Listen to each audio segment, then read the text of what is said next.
Hi guys!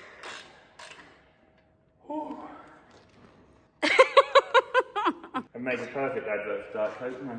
We have to fix everything on the farm, and Anna has very kindly asked me to pick 5 of my favourite things just off the top of my head that I use when I'm fixing stuff. And I've got a little selection down here. The last one might surprise you. Yeah. So what is it you're doing right now? Grumpy Grandad, as you can see, Grumpy Grandad had to go welding, but his eyes are not quite as good as they used to be. When we got it to the field, it was still drawing air in there, so he's taken it off for me this morning, and I've just basically laced over every hole that he had when he was pigeon splattering. Grumpy Grandad's a really good welder, he just can't see as well as he used to, so he gets me to do most of the welding now.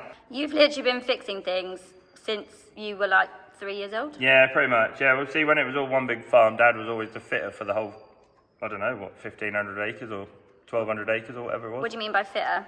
Dad was just fixing stuff. Dad was in this workshop fixing stuff, making stuff for the whole 5 farms that then became. So he's always fixed stuff, and obviously that saves him a fortune.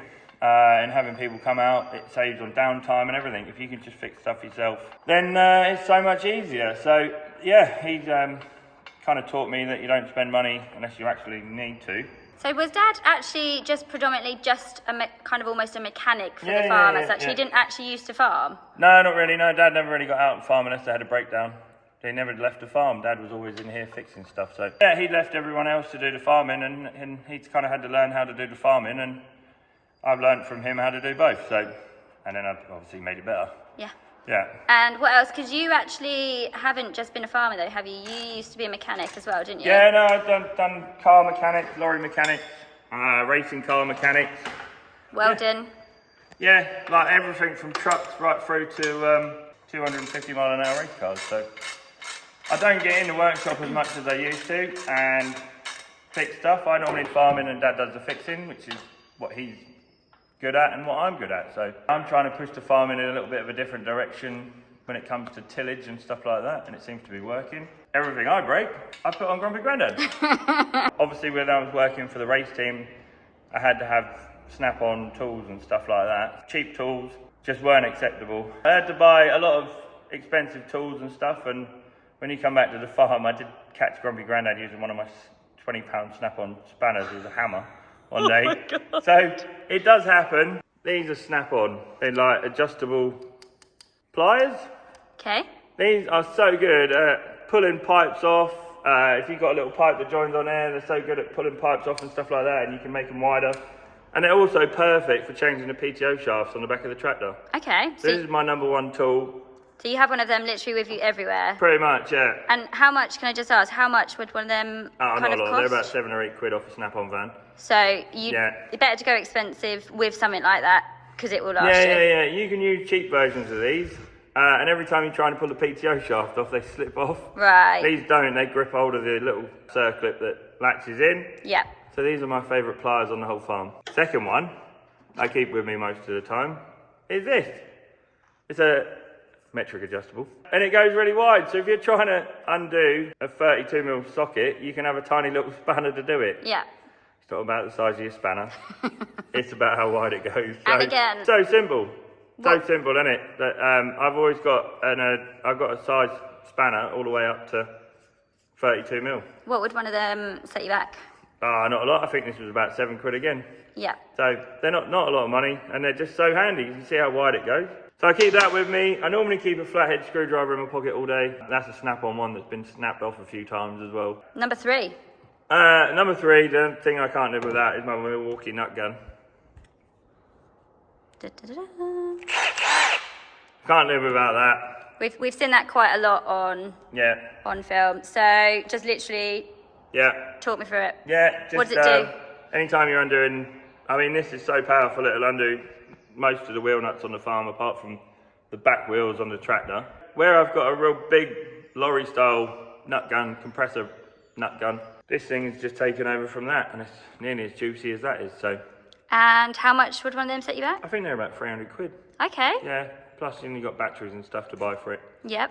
How long does the battery last you though? Battery lasts quite a while. We only charge them up once a week or something like that, because we don't I mean, we don't really do as much fixing and stuff as we used to do.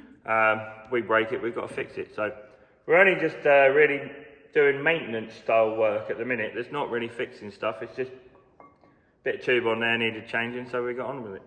Number 4, I know it looks a bit grubby and I probably should clean it, but my Milwaukee grease gun. It looks like Grumpy Grandad's had it in the back of his truck for a day or two. And it's got a bit grubby in the process, but it will get cleaned at some point. But yeah, it's just so handy. Just pop it on, pull the trigger. It's one-man operation rather than me trying to hold the fitting on and Grumpy Grandad coming and helping me pump while I'm in a awkward place. Yeah, you have before on video mentioned, because I think you had a different grease gun and it probably wasn't quite as efficient. No. So no, I do like the other grease guns, I really do, but I mean this is just so much handy. I do use it a lot more now. I just like the fact that I can just sling the other grease guns on the side of the tractor and get on with it. You know? So would you say like that's kind of your one that you keep at the farm? Yeah, pretty much, yeah. That's like your main one? Yeah, for doing the discs and stuff on the Verdostat, I can put my hand down and plonk that on and leave the other hand up there and just pull the trigger, you know, so I haven't got to then try and pump it. Yeah. So it's so much easier. I can just keep one hand free and one hand on this. Whereas you might put maybe one that's a little bit cheaper like on the tractors to go out and about. Yeah. So if it accidentally falls off the side of the tractor, then it's not too bad then, is it? No. And how much would one of those put you back? I think they're about the same sort of money, 200 quid, something like that. Right. And then you've got to buy the batteries, but if you're buying all the kit and everything, Milwaukee stuff from there, you might as well have everything, won't you? So. Yeah. Cool. And last but not least, this one is a little bit surprising, isn't it? Because it's not something you'd normally think of. Ta-da! we every time we go out somewhere, we always buy another torch. Yep. Rechargeable LED torch. It's so simple, aren't they? We had a torch when we done the brakes on our car trailer that'd been underneath the car trailer for, I'm guessing, about 9 months until we put it back on the ramp and figured out that the torch was under there. Grumpy Grandad left it under there. Right. Was it still working? Yeah, it still worked. We charged it up. Grumpy Grandad is terrible for losing torches, so every time we go anywhere and they're like 12 quid, we buy a torch. Yeah. Our sheds are not the greatest when it comes to light. I mean, we've got all the lights on in here today and you still can't see anything. Grumpy Grandad's eyes are getting worse by the week. We keep some magnetic torches around. It's so helpful when we're just trying to see what we're doing, really. Anyone wants any LED lights and stuff from UTV Lighting, we do have a discount code. There's in the link in the description below. If you spend £300 or more, you get 5% discount courtesy of us. So we're trying to do a little bit for you, and hopefully you go and use the discount code. You're not long spending £300 on LED lights and stuff, are you? Yeah, they are the best. I mean, by the time I'll fit them lights, I'll be able to see what I'm doing, actually. Yeah. If you've enjoyed today's video, guys, make sure you like and subscribe. And also, let me know what your favourite workshop tool is. Everyone's got their own favourite workshop tool. And update you on our next 5 favourite things that we use around the workshop. Cool. Cheers, guys.